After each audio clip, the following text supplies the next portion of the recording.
Thank you to me for suggesting this episode. Che anilenu, sagrieton esche, egrieton sim. Griesos ete deceme, e lenusim, cavequitoi mos dacen, manison ne dacen, care tere. Hello and welcome to Conlang Critic, the only show that's a parody of Conlang Critic. I'm Manius Dolosus. Today we're looking at the language of the Elves, Sémka'reu. First, let's look at the consonants. Pa, ba, ta, da, ka, ga, a, va, sa, ha, cha, ma, na, nam, ra, la, wa. This consonant chart is pretty decent. The only issues I have are with the glottal stop and the velar nasal. Realistically, the nasal consonant represented by N is the central alveolar nasal. But the reference grammar refers to it as a velar nasal and uses the correct symbol. It's almost like the person who made this didn't know how the sound was pronounced. The glottal stop is a better addition. It adds a non-English flair to language. In practice, it's only used to separate vowels that would otherwise be diphthongs, or to separate unclear syllables. No, I don't know what that means either. Like in the name of the language, Sémka'reu. Next, the vowels. E, a, e, a, o, u. The vowels make sense, and work in the context of the language's evolution. The e was originally non-phonemic, but evolved after a shortened between consonants. The long vowels evolved from combinations of the same vowel, and so on. Now, the phonotactics. There's no syllable shape again, but the word order is fair. It's SOV like a lot of European languages. Meaning to say the dog ate the beetle, you'd say the dog beetle ate. Now, to the grammar.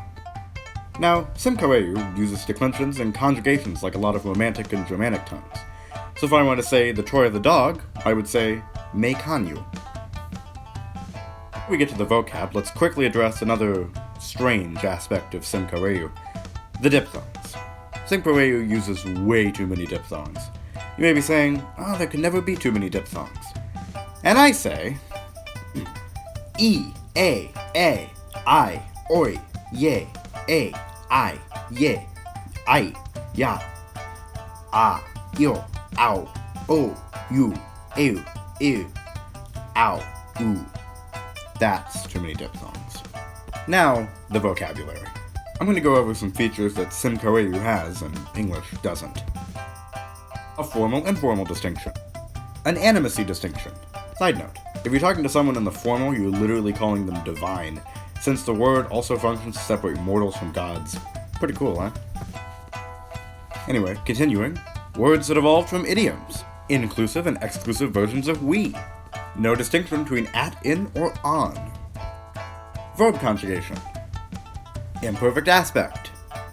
Words for small and big also meaning weak and strong. Singular and plural forms of greetings. Same word for pond, lake, and stream.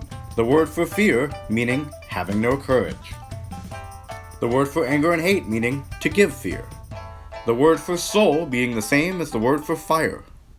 The word for fox meaning fire dog, which is just incredible. And a specific word for an elven alcoholic beverage consisting of white wine, pomegranate seeds, and sugar. Some of these features give you a window into elven culture and bring you into the world it creates. Some give you an idea of elven history, like the word for power, on, evolving from an ancient god named On. But this language is flawed.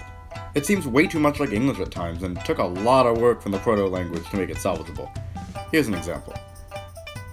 The original word for world was magni, which stems directly from the Latin word magnus, meaning big. Now, Latin doesn't exist in this universe, so for the newer form of the language, I replaced magni with lenu, and changed all the roots of the word to something distinct. Another thing is that the Romanization originally used E for E, and ash for A. Oh lord. O was represented by OE, and O represented OO. What did I represent, you may ask? It represented E. Yes, that is two letters representing the same sound. In the proto-language! This next segment is called How to Make Your Romanization System Better Without Changing It in the Proto-Language. Sound E replaces I, represented by E. The OE symbol comes to represent a long O sound. OE becomes a macron. And E becomes more velar and shifts to A. The same character is represented by AE. AE character is replaced by E in all instances. An E is the vowel of a closed syllable, retains the E pronunciation. E is represented by E accent. I now solely represents the sound E. One more thing we should discuss: the writing system. In universe, the Elves got their system from the ancient Siraki Maisa, who are kind of like the ancient Egyptians.